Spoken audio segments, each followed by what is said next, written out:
Bienvenidos a todos y todas. Celebramos la fiesta de la ciencia y por esta segunda semana somos muy felices de recibir a Luis Martí, que es investigador a INRIA, que es un instituto francés de investigación de ciencias y tecnologías digitales. Y esta mañana va a presentarnos un taller llamado Oceanía, la inteligencia artificial para comprender los océanos y el cambio climático. Por favor. Bueno, muchas gracias por la invitación y muchas gracias por la presentación. Hola a todos, ¿qué tal?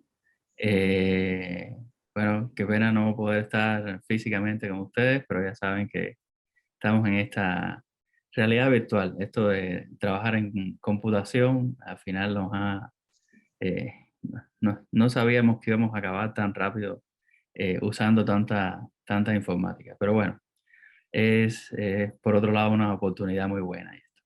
Entonces yo, ya que estoy en la distancia, creo que lo mejor es que les comparta eh, unas presentaciones que tengo por aquí. A ver cómo es que yo hago para compartir mi pantalla.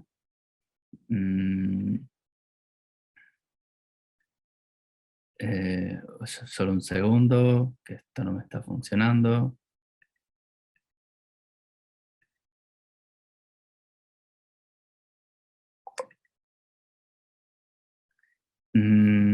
Creo que tengo que salir y volver a entrar, ¿eh? Solo un momento.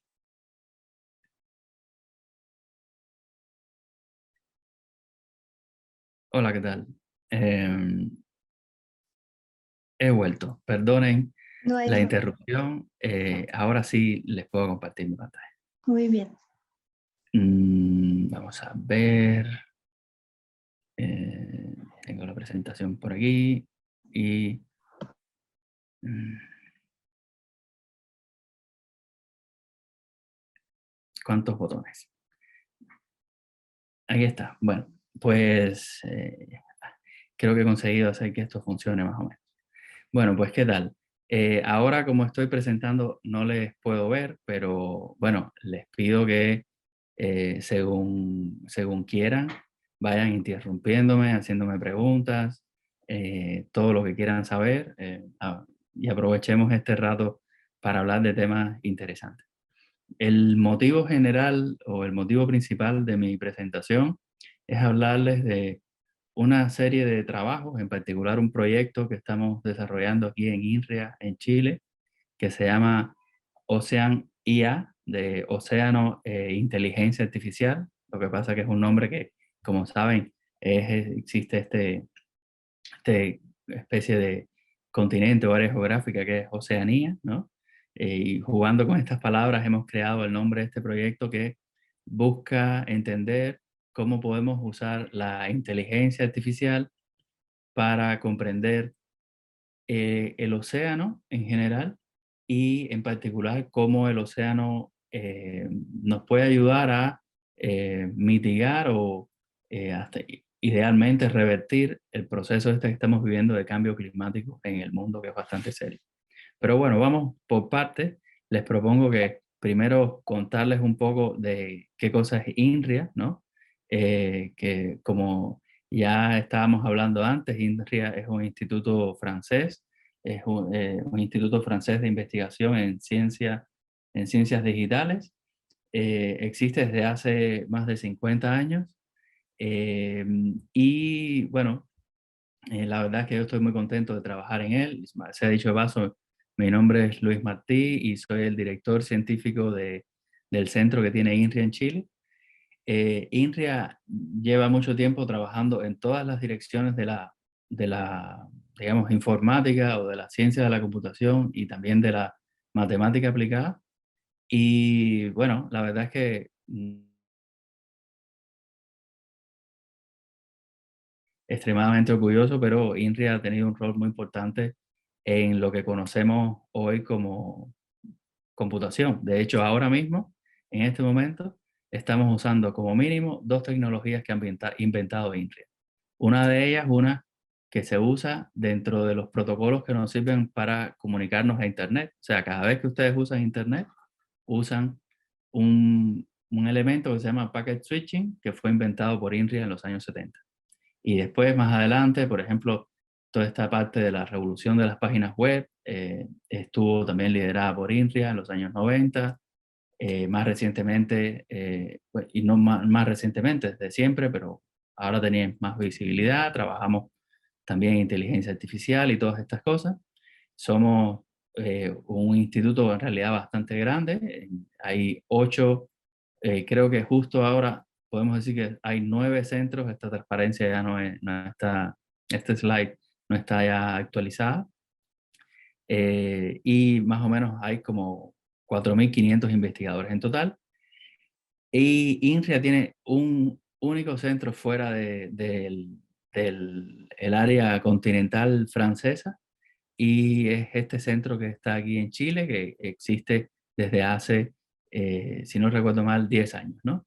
Y como les estaba contando, en INRIA, en realidad, aunque hoy hablemos más enfocados en la inteligencia artificial, en INRIA trabajamos en todas las áreas de la computación. No sé, por ponerles un ejemplo, no sé si conozcan una serie, igual aún son muy pequeños para haberla visto, serie que se llama Juego de Tronos. INRIA tiene un premio Emmy por las multitudes de Juego de Tronos, cuando ven mucha gente batiéndose con espadas y todas estas cosas desde la distancia. Eso está hecho por INRIA, generando gráficas por computadores y todas estas cosas.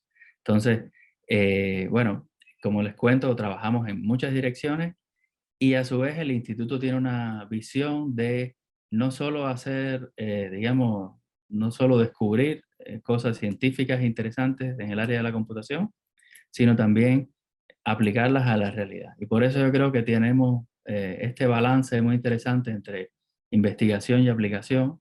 Y hay una serie de áreas que nos interesan mucho, como la salud, las energías renovables, la seguridad, el medio ambiente, el clima y todas estas cosas.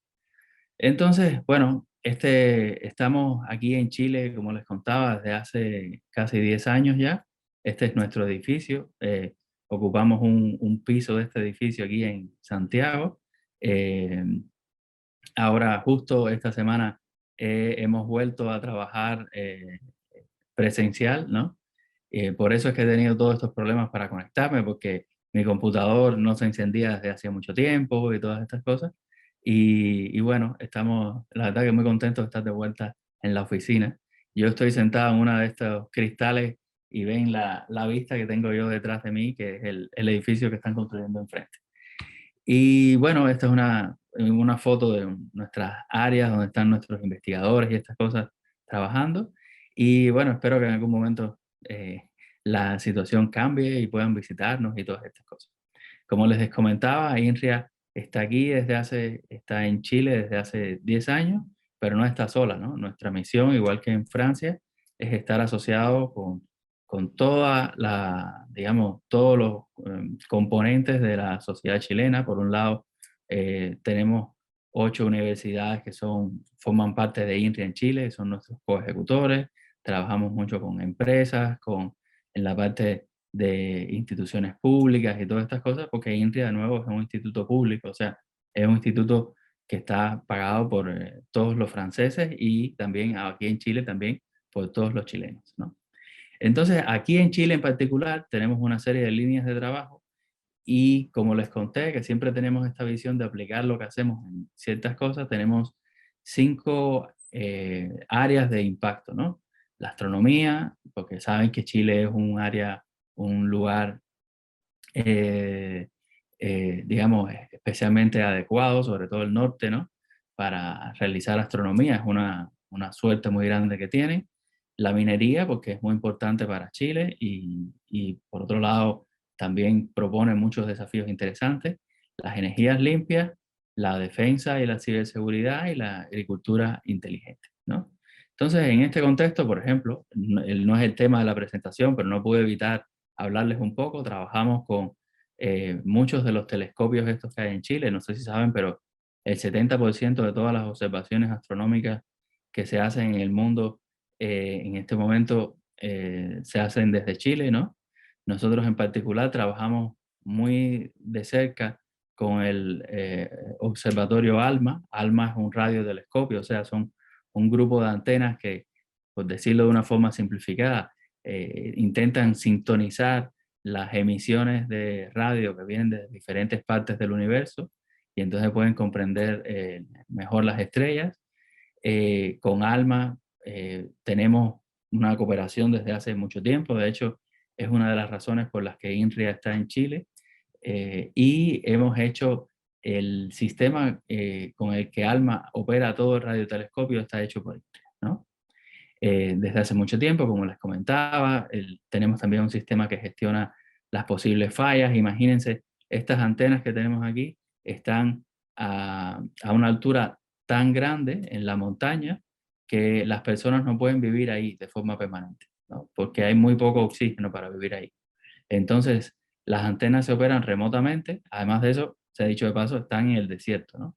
Entonces, las antenas se operan remotamente y por tanto es necesario crear un sistema muy, muy robusto para que si va a suceder una falla, se intente prevenir y podamos enviar un equipo de ingenieros a ocuparse de las antenas y todo esto. Entonces es un sistema bastante complicado que hemos estado desarrollando durante todo este tiempo.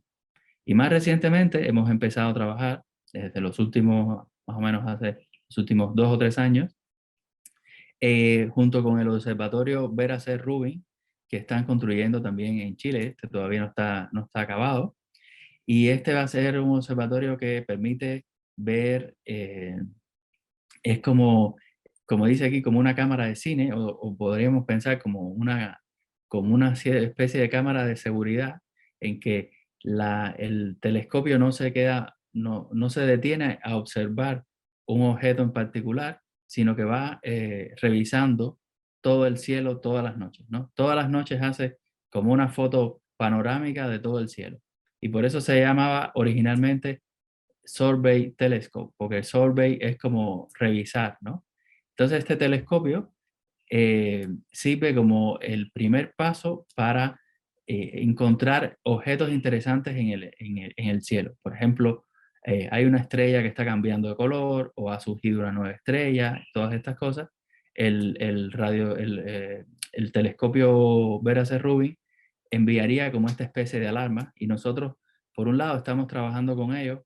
Este es el sistema con el que se controla el telescopio. Es muy interesante porque, por ejemplo, el telescopio, creo que aquí en esta imagen se ve un poco, tiene un espejo muy grande para concentrar la imagen de las estrellas, pero este no es un solo espejo, sino está compuesto por muchos espejos pequeños que se van adaptando y entonces nosotros hacemos este sistema que modifica un poco la posición de estos espejos para que se vea todo perfectamente. Y esto, de hecho, aquí voy a tomar un riesgo, voy a ver si se consigue ver aquí. Esto es una demostración de cómo funciona la interfaz para que los astrónomos puedan usar el telescopio también remotamente y puedan ir realizando estas observaciones. Este va a ser el telescopio más grande, el telescopio óptico más grande instalado en la Tierra, ¿no?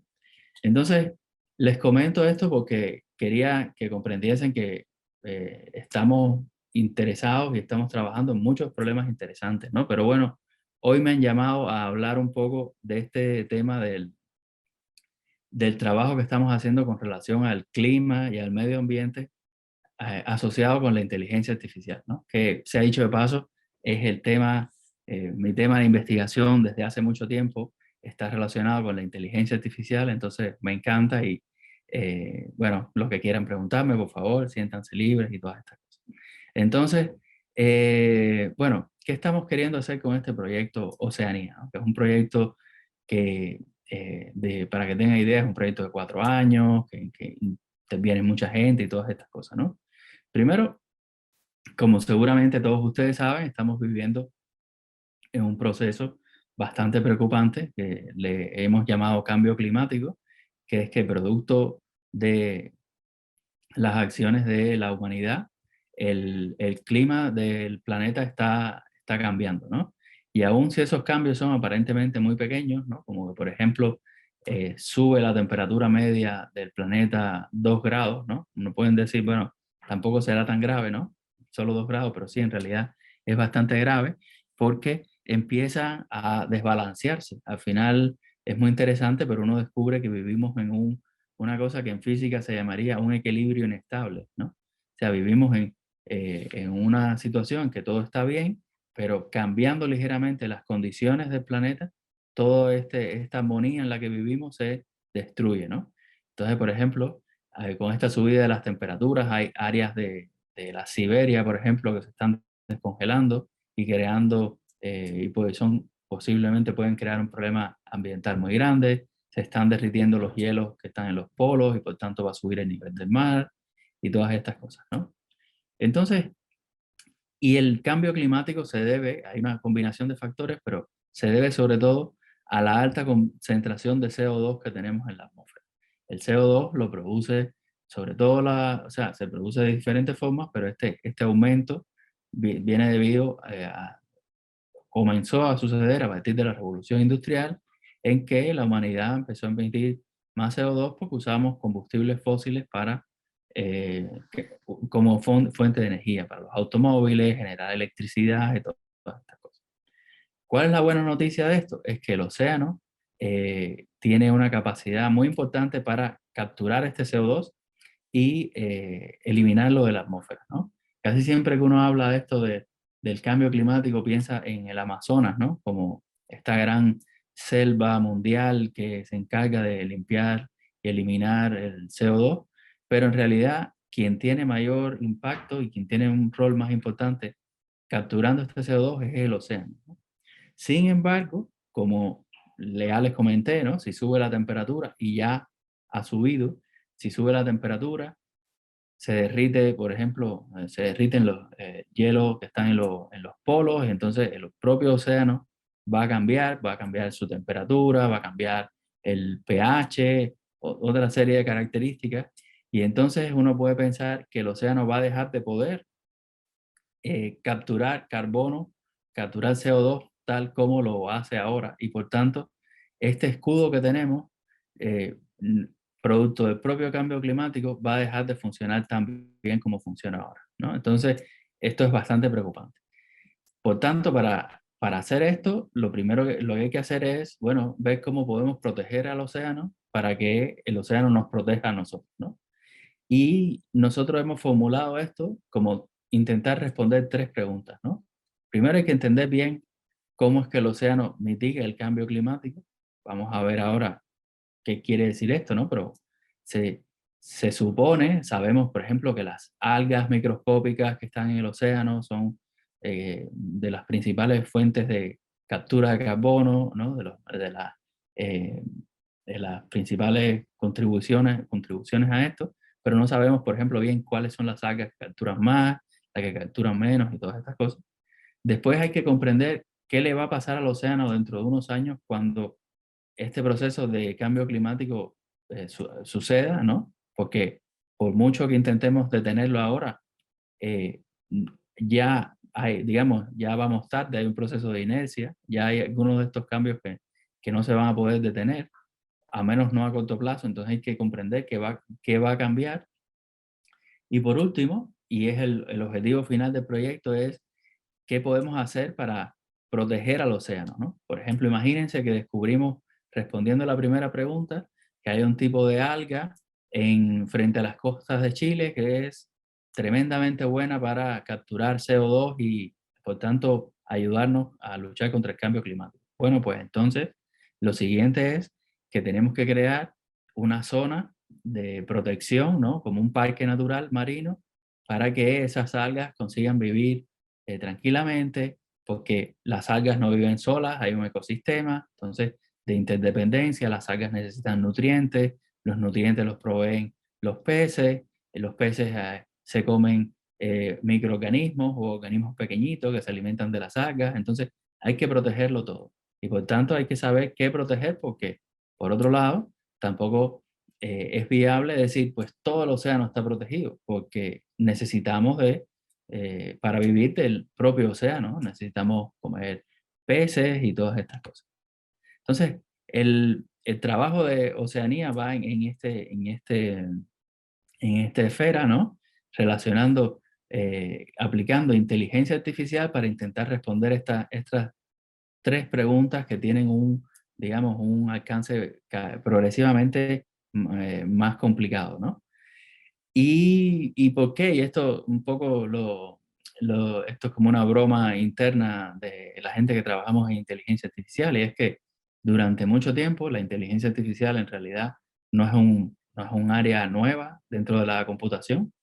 De hecho, bueno, no me quiero poner demasiado filosófico, pero podemos decir que casi que nació con la propia computación. Desde los años 50 se trabaja en inteligencia artificial y históricamente nos hemos inspirado y nutrido de la fuente de inteligencia que nos queda más cercana, que es la nuestra propia, ¿no? La propia que tenemos delante.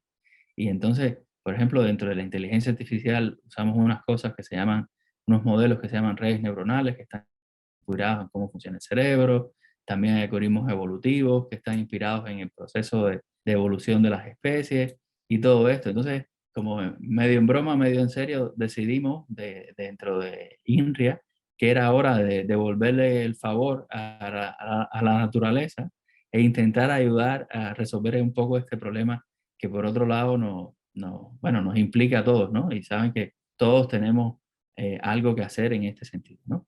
Pero bueno, ¿qué significa inteligencia artificial? Porque igual les parece un poco abstracto, ¿no? Definir inteligencia artificial es un poco complicado porque tiene que ver con una cosa que a su vez nos hace a nosotros mismos, ¿no? Que es casi como qué es ser humano, ¿no? Ser humano es probablemente ser inteligente, para empezar, ¿no? Y de hecho, bueno, los filósofos todavía no se ponen de acuerdo qué cosa es en sí la inteligencia, ¿no? Porque, bueno, supongo que muchos de ustedes tengan mascotas, seguramente, no sé, yo tengo una perrita y a mí me parece que mi perrita es muy inteligente, ¿no? Sin embargo, hemos decidido que los perros no son seres inteligentes, sino que solo las personas son inteligentes. Entonces, como ven, es una definición un poco complicada, pero en computación nosotros tenemos la costumbre de intentar tener definiciones que podamos usar y, por ejemplo, hay una muy buena de un científico muy famoso, Marvin Minsky, que decía que, bueno, que la inteligencia artificial era hacer que una máquina hiciese cosas que nosotros, si la hiciese una persona, pensaríamos que es algo inteligente, ¿no? O sea, resolver un crucigrama, pensamos que es de una acción inteligente. O comprender cuando alguien nos habla de qué nos está hablando, eso pensamos que requiere inteligencia. Por otro lado, otro científico que a mí yo admiro mucho, que es Dijkstra, dio una respuesta a esta misma pregunta de una forma muy interesante, porque dijo bueno, que más o menos este tema de que si un computador puede pensar es parecido a decir si un submarino puede nadar, ¿no? Es verdad que los submarinos no nadan, ¿no? Pero por otro lado se mueven tranquilamente por el océano y de una forma diferente consiguen lo mismo. Y es un poco, yo creo que el espíritu de la inteligencia artificial. No es que sea un clon dentro de un computador de nosotros mismos, sino que poco a poco hemos ido, digamos, colocando diferentes tipos de funcionalidades o capacidades que tenemos, que nosotros encontramos que son inteligentes dentro del computador, ¿no? Y en este sentido, bueno, la inteligencia artificial es un área muy grande, ¿no? Es muy difícil resumirlo en 2 o 3 slides, pero la inteligencia artificial actual sobre todo se basa en los datos, ¿no? Los resultados recientes se basan en que tenemos muchos datos, ¿no? Pero por otro lado, los datos que tenemos generalmente son incompletos, faltan algunos elementos, y es un poco similar a como nosotros mismos aprendemos en la realidad, que uno es capaz de tolerar, tener partes incompletas de la información que recibimos para aún así ser capaces de resolver los problemas, ¿no? Y esta revolución reciente, ¿no?, de la inteligencia artificial que ha hecho que, digamos, estemos rodeados de ellas en todo momento, se debe sobre todo que en los últimos 10 o 15 años ha habido, primero, una revolución en la teoría, ¿no? Tenemos herramientas de inteligencia artificial más poderosas. Después, eh, tenemos una revolución en el hardware, o sea, saben que en computación le decimos hardware al, al computador en sí, a la parte física, ¿no? Tenemos mejores computadores, más potentes, en particular una parte del computador que le llamamos el Graphics Processing Unit, GPU, que si los de ustedes que les gusten los videojuegos saben que es una parte muy importante de tener un buen computador para poder jugar. Resulta que las mismas GPUs se usan para hacer inteligencia artificial y son digamos, el sustrato principal en el que ejecutamos todos nuestros modelos. Y por otro lado tenemos unos conjuntos de datos disponibles mucho más detallados y mucho más poderosos y por tanto podemos resolver, gracias a ellos, crear modelos más poderosos porque en este ciclo de cada vez que uno tiene un desafío grande, entonces consigue mejorar los modelos y entonces consigue aprender más y entonces es como un ciclo virtuoso que se establece, ¿no? Entonces el proyecto en particular, como les estaba contando, por un lado tenemos, como les comenté, el problema del cambio climático, por otro lado, un poco esto que les he comentado de la inteligencia artificial, y en particular en un área de la inteligencia artificial que se llama aprendizaje automático, Machine Learning, eh, que es el área que ha tenido la mayor desarrollo recientemente. Y entonces como Oceanía buscamos tratar estas preguntas, estos desafíos usando diferentes herramientas dentro de la inteligencia artificial, ¿no? Y como les comentaba, los datos son muy importantes porque si vamos a aprender a partir de los datos, o sea, observar datos y crear modelos de cómo estos datos se relacionan entre sí, necesitábamos datos y para esto nos hemos asociado con una fundación francesa que se llama Tara Ocean. Eh, Tara tiene un velero oceanográfico, es este velero, esta goleta que vemos aquí para ser más precisos, y esta goleta va navegando por todo el mundo. Por ejemplo, ha estado en Chile ahora en este invierno pasado. En este momento está realizando esta misión recorriendo la América del Sur, ¿no? Si no recuerdo mal, creo que ahora mismo está en el Mar Caribe, ahora no recuerdo de memoria. Y entonces Tara va tomando muestras, creo que tengo una transparencia por aquí, ¿no? Tara coloca en el agua como una especie de botellas, ¿no? Que capturan muestras de agua a diferentes profundidades y a su vez tienen, y es una cosa muy interesante, porque consiguen separar dentro de esa agua por un lado, los organismos microscópicos, como hay una especie de camaroncitos microscópicos y todas estas cosas. Después, las algas, incluso tienen un colador, por llamarlo de forma, un tamiz, tan fino que es capaz de separar los virus, que son los organismos. De hecho, son tan pequeños que ni siquiera se cree que son vivos, ¿no? Ni siquiera se les caracteriza como seres vivos, ¿no? Entonces, Tara va tomando estas muestras de agua y las analiza, ¿no? Extrae el ADN, que saben que es como la secuencia esta que codifica cómo se construye, cómo se define un ser vivo, ¿no?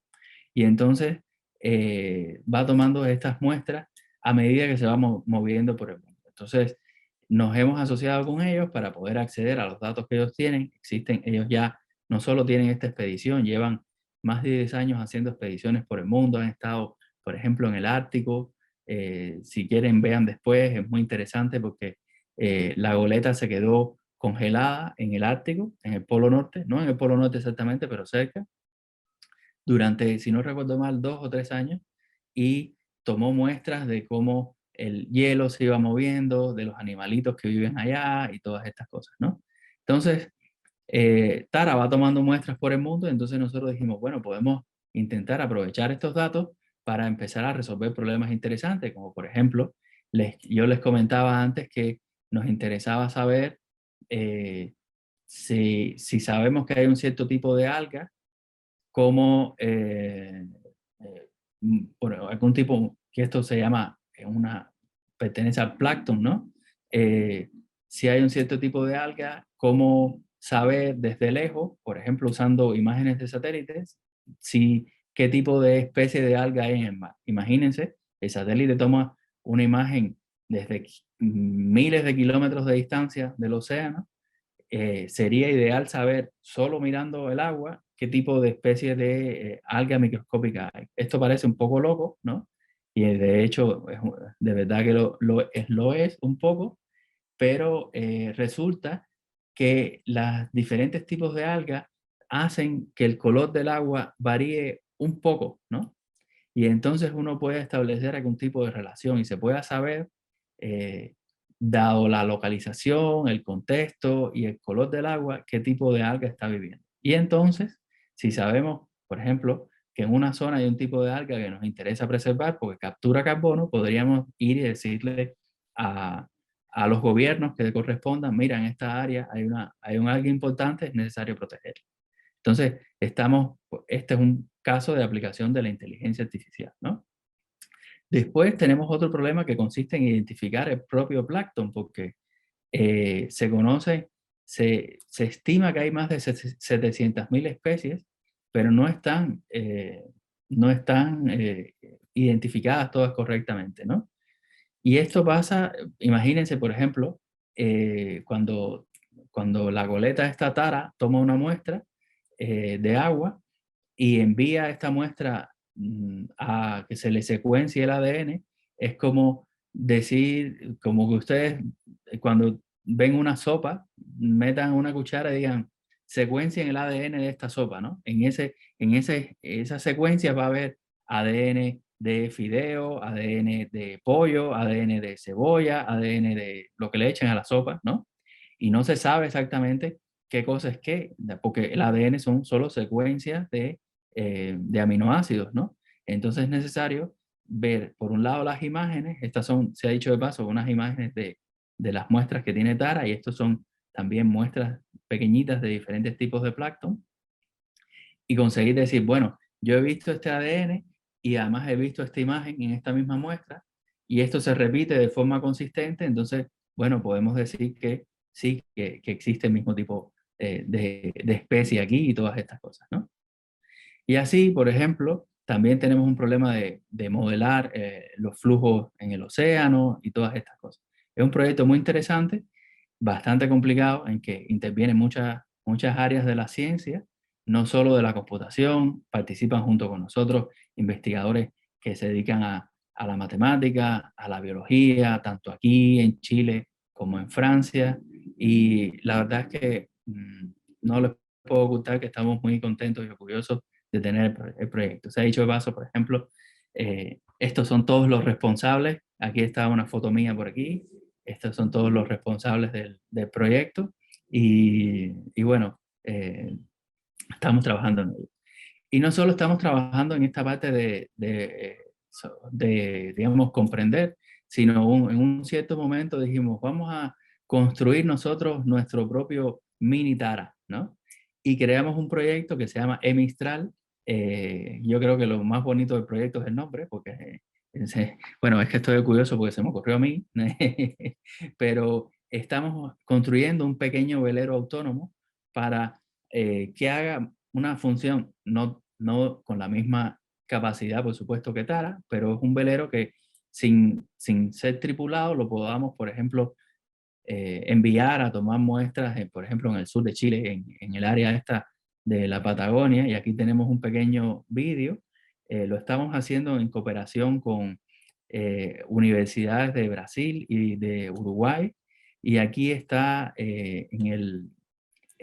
donde han estado construyendo el velero, eh, este primer prototipo que estamos construyendo todavía, o sea, es algo en construcción, está muy lejos de estar finalizado, pero nos gustaría, como ven, es un velero pequeñito, ni siquiera cabe una persona dentro de él. Bueno, tal vez algunos de ustedes sí, porque de hecho esto está basado en un modelo de velero Optimist que se usa para que los niños aprendan a navegar. Y entonces estamos construyendo este velero que idealmente debe ser como un robot, ¿no? Que se mueve por el mar y sabe navegar autónomamente sin necesitar ayuda de nuestra parte. Y a ver, ¿qué más les puedo contar? Bueno, además de eso, estamos trabajando en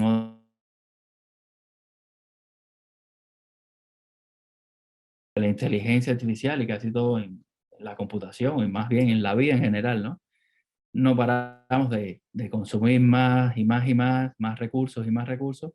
Y en este caso en particular, por ejemplo, se está empezando a ver que la inteligencia artificial cada vez consume más recursos y requiere más capacidad de computación, al punto de que puede convertirse en un factor de contaminación y resulta que contribuir al cambio climático, ¿no? Entonces, es como esta, y yo creo que esto al final tiene que ver un poco con casi todas las cosas en la vida, ¿no? Que todo tiene como dos aspectos, ¿no? La energía nuclear, por ejemplo, por un lado se puede usar para generar electricidad y resolver el problema energético en muchos lugares, y por otro lado también, como saben, se han creado bombas que han creado problemas, desastres y muy grandes y una tristeza muy grande, ¿no? Entonces, la inteligencia artificial, sin llegar a este extremo, digamos, de manifestar su impacto negativo tan directo, sí, sin duda puede ser, claro, un factor que si no lo usamos bien es preocupante y tenemos un proyecto en este sentido. Bueno, oye, yo es que hablo mucho, eh, me pongo a hablar y no paro, pero me gustaría que me hiciesen algunas preguntas en este tiempo que nos queda. Voy a dejar de presentar para poderles ver y así hablamos. Hola, yo no escucho nada, si están hablando. Aquí está el curso, por si acaso. Ah, hola, ¿qué tal? Pregúntenme. Yo. ¿Digo no? ¿Te pregunta?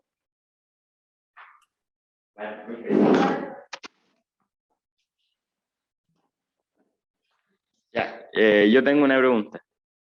Pues cuéntame. Que si en Chile últimamente se ha encontrado un alga que como que a nivel mundial sea importante. ¿Un alga has dicho? Sí, Bueno, la verdad es que un alga en particular no te sé decir, ¿no? Seguramente. Pero sí es verdad que, no sé si saben, pero el sur de Chile, esta parte cercana a la Patagonia y todas estas cosas, es un área súper importante para el océano mundial, porque confluyen unas corrientes que crean, hacen que haya una cantidad muy grande de nutrientes, ¿no? Y eso hace que la biodiversidad en el sur de Chile, en el mar del sur de Chile, sea súper importante, ¿no? Y por eso hay que preservar mucho la naturaleza y en eso, bueno, yo no soy chileno, no puedo decir que no me puedo, digamos, asignar a mí el orgullo, ¿no? Pero me parece genial, estoy orgulloso que Chile haya conseguido proteger, de hecho tiene uno de los parques marinos mayores del mundo, porque es un área que es muy importante proteger. El sur de Chile es, de hecho, por eso es que Tara ha venido y visitado el sur de Chile en esta expedición y lo va a volver a hacer a todo lo largo de la costa chilena el año que viene, porque es un área que es necesario comprender. Y por otro lado, estando tan cerca de los polos, estando sujeta a esta corriente que se mueve alrededor de la Antártida, eh, también está en un balance delicado. Entonces hay que comprender en qué grado o como cuál es la robustez que tiene, ¿no? Pero es muy interesante. Y por otro lado, no solo es importante que esté el alga o un organismo en particular, sino que estén todos, ¿no? Les puedo contar una historia que yo encuentro muy graciosa, aunque es un poco, bueno, un poco complicada de contar en principio, ¿no? Pero estábamos hablando con unos biólogos, ¿no? Y y nos contaban que parece ser, y es una de las cosas que estamos intentando comprender con el proyecto Oceanía, parece ser que las ballenas son un elemento principal para preservar la biodiversidad de todo el ecosistema, ¿no? Porque tienen que pensar que las algas viven en lo que podríamos llamar la superficie, ¿no? A 100 metros de profundidad casi no hay luz, ¿no? Y por tanto no se puede hacer fotosíntesis y no hay algas, ¿no? A partir de 100 metros de profundidad no hay vida, digamos, vegetal, ¿no?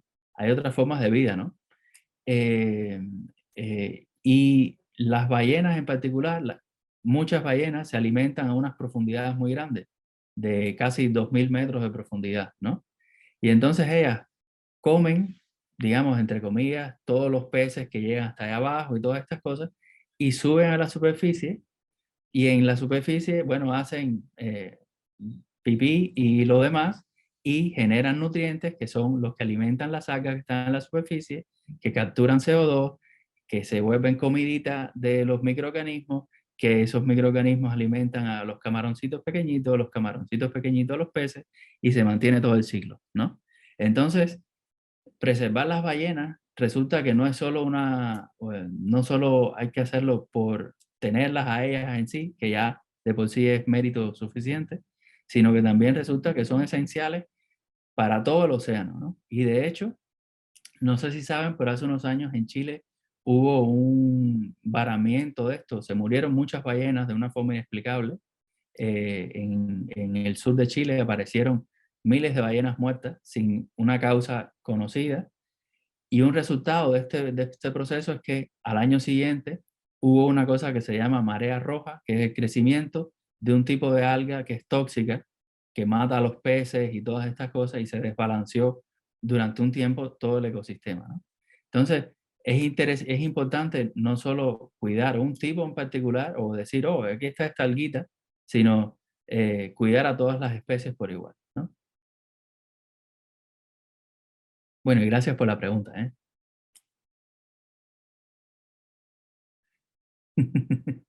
¿Qué más? Pregúntame, algo más. ¿Qué quieren saber?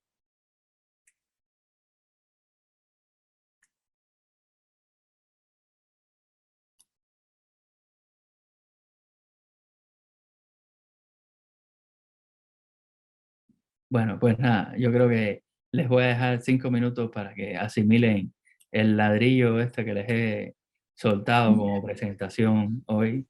Y nada, si tienen cualquier pregunta, me dicen. Sí. Hola, yo te quiero hacer una pregunta. Soy la profe de ciencias de los chiquititos de sexto y séptimo. Y cuando te escuchaba decir bueno, que ustedes han descubierto que hay algas que son capaces de absorber el CO2, ¿cuál va a ser ya más o menos tienen pensado, o más o menos entre lo que han investigado, el impacto que esto va a tener en el océano? Porque me imagino que las algas van a llegar hasta cierto punto capaces de absorber el CO2, que en el fondo está afectando todo este cambio climático.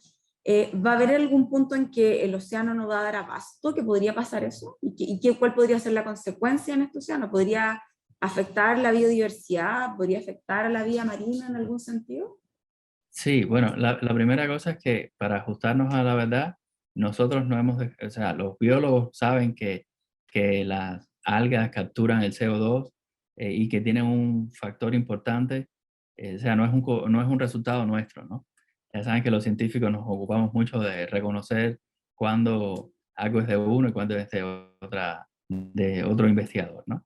Estamos en o sea, se sabe que el océano, o se estima, porque estos son estimaciones un poco difíciles de verificar completamente, que el océano es la primera fuente de captura de CO2, ¿no? Pero como decías antes, si cambiamos las condiciones del océano, por ejemplo, si cambia la temperatura, el sur de Chile, que estamos hablando antes, es muy, tipo, la biomasa es muy grande, hay muchos organismos, porque en parte el agua es fría, ¿no? Y si cambiamos un poco la temperatura del agua, se rompe este balance y no tendremos tantas algas, ¿no? Entonces, el drama está en que tenemos a nuestra disposición una herramienta, un escudo, que es el océano, que en particular las algas nos protegen del cambio climático, pero si hacemos el cambio climático demasiado rápido, como está sucediendo ahora, el océano no es capaz de reaccionar y a su vez se va a destruir, ¿no? Y no nos va a poder proteger. Entonces, es un momento de preocupación, y yo creo, sinceramente, que, o sea, no quisiera, por supuesto, es una situación delicada, pero a su vez yo creo que igual un poco tarde, siempre estas cosas es muy difícil hacerlas con tiempo y sensibilizar a todo el mundo en el momento correcto, pero más o menos casi todos los gobiernos del mundo han comprendido que ya esto no es una cuestión que le preocupa solo a los ecologistas o a los biólogos o a grupos especiales, ya no, nos tiene que ver con todos, ¿no? Y nos tenemos, por un lado, que ver qué podemos hacer para mitigarlo, para detenerlo, y por otro lado tenemos que ver qué tenemos que hacer para adaptarnos, ¿no? Yo creo que Chile es un buen ejemplo de esto, porque, por ejemplo, nosotros trabajamos también muchos temas relacionados con agricultura inteligente, estas cosas, y es necesario adaptar la agricultura al nuevo clima, ¿no? No sé, yo vivo en Santiago y en Santiago no llueve y antes sí llovía, ¿no? Y es algo que es tangible, se puede verificar y por tanto, quien sembraba algún tipo de cosas en el área cercana a Santiago ya no lo puede hacer porque no es viable. Hay una crisis hídrica y todas estas cosas. Y esto está sucediendo en todos los lugares del mundo. Entonces, tenemos que, por un lado, intentar proteger el océano, en particular las algas, porque si no es así, ellas van a dejar de poder protegernos a nosotros. Y por otro lado, también tenemos que ver cómo nos podemos adaptar, porque la situación no tiene pinta de que se quede como está, sino que va a ir incluso un poco a peor, ¿no? No quiero alarmarlos demasiado, pero también hay que ser responsables con lo que está sucediendo, ¿no?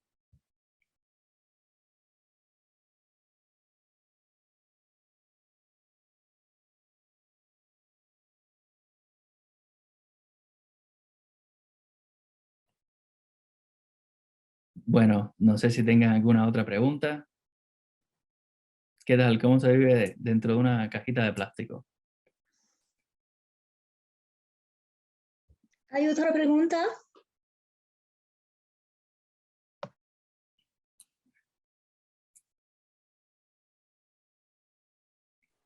De parte del primero medio B, no hay más preguntas de los chicos que están acá presenciales. Bueno. Pues, bueno, nada, yo a su vez se nos está acabando el tiempo y justo tenemos otra presentación en un rato. Entonces, nada, yo por aquí me despido, espero que les haya gustado. Vale, muchas gracias a usted, a Luis Martí, por su presentación. Espero que le gusta. Muchas gracias. Muchas gracias. Chao.